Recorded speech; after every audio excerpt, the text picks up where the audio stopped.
Si vous estimez tout savoir sur les fonctionnalités de l'outil PowerPoint, ce dont je ne doute pas, alors cette vidéo est faite pour vous.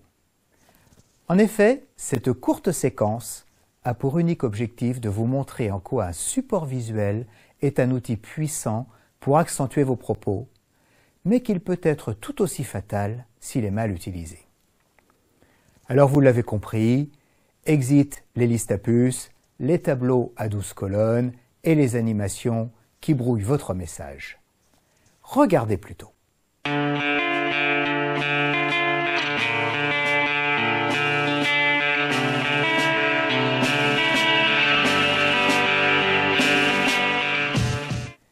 Les avancées scientifiques sur le fonctionnement du cerveau d'un apprenant nous disent entre autres 3 choses. Les apprenants ont souvent du mal à identifier les mots et concepts clés à retenir. Il revient donc au formateur de les identifier et de les signaler. Deuxième élément, la mémoire de travail a ses limites et que si l'apprenant reçoit trop d'informations, il ne peut pas toutes les traiter. Et enfin, que l'on apprend mieux avec des mots et des images qu'avec des mots seuls. Alors, les diapositives suivantes répondent-elles au moins à un de ces éléments?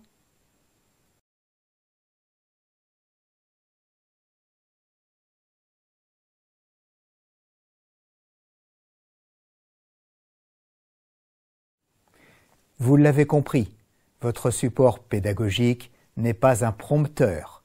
Il n'est pas là pour vous rassurer et encore moins tout montrer. N'écrivez pas ce que vous dites. Les apprenants ne pourront pas, en même temps, lire votre support et écouter ce que vous dites. Très franchement, à ce stade, mieux vaut pas de diaporama du tout qu'un mauvais diaporama. En revanche, votre présentation visuelle peut être un plus pour accentuer vos propos, car vous allez jouer sur la bimodalité du message, mais à une condition, c'est qu'avant de vous jeter sur l'outil, vous écriviez votre scénario, que vous vous interrogiez sur le ou les messages que vous voulez faire passer, et qu'après, quelle image appuiera vos propos. Vous avez donc écrit votre intervention, vous avez fait le choix de vos visuels, vous pouvez passer à la conception de votre PowerPoint. Pour la conception, si vous deviez retenir qu'une seule règle, ce serait: une diapositive n'est pas un espace vide qu'il faut absolument remplir. Faites sobre. Posez-vous la question: quelle plus-value apporte cette image ou ce mot à mes propos? Si vous n'arrivez pas à y répondre, c'est que ce mot ou cette image est très certainement un parasite qui va brouiller votre discours et détourner l'attention de votre auditoire. Attention aussi aux animations et aux bruitages qui sont à utiliser avec la plus grande précaution. Alors, si nous reprenons les exemples précédents, que pourrions-nous faire en appliquant ces quelques notions vues à l'instant? Reprenons la diapositive sur l'activité sportive en haute montagne.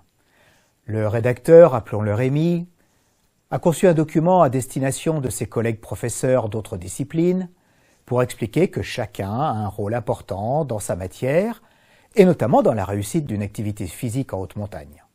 Soit, mais il est fort à parier que Rémi ait lu les entrelignes de chaque matière, ou si ce n'est pas le cas, que ses collègues les aient lus, auquel cas il n'écoutait plus Rémi. Nous pouvons aussi penser que personne n'ait lu la diapositive, mais dans ce cas, pourquoi l'avoir affichée? Eh bien parce que Rémi s'est construit un prompteur. Je suis sûr de ne rien oublier. En plus, je vais tout mettre. Ça leur fera un bon document de travail sur lequel ils pourront revenir après. Très franchement, à bannir. Alors qu'aurait pu faire Rémi en beaucoup moins de temps et avec bien plus d'efficacité à la clé. Quel message Rémi voulait-il faire passer? Mes chers collègues, j'ai besoin de vous.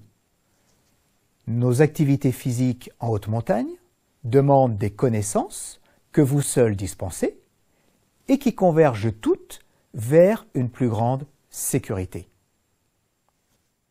Et la diapo, ce pourrait être celle-ci. Cette diapositive joue sur un registre que je n'ai pas encore abordé, c'est celui de l'émotion. La photo en elle-même transporte celui qui la regarde. À travers cette photo, Rémi emmène ses collègues en haute montagne et avec leur discipline. Pour le reste, je parle du texte, je conseillerais Rémi de le dire, et encore pas tout, mais en revanche, de faire un document écrit avec cette fois l'ensemble des items que chaque matière indispensable à enseigner pour converger vers une plus grande sécurité. Nous arrivons au terme de cette courte vidéo. Elle ne constitue pas un cours en elle-même.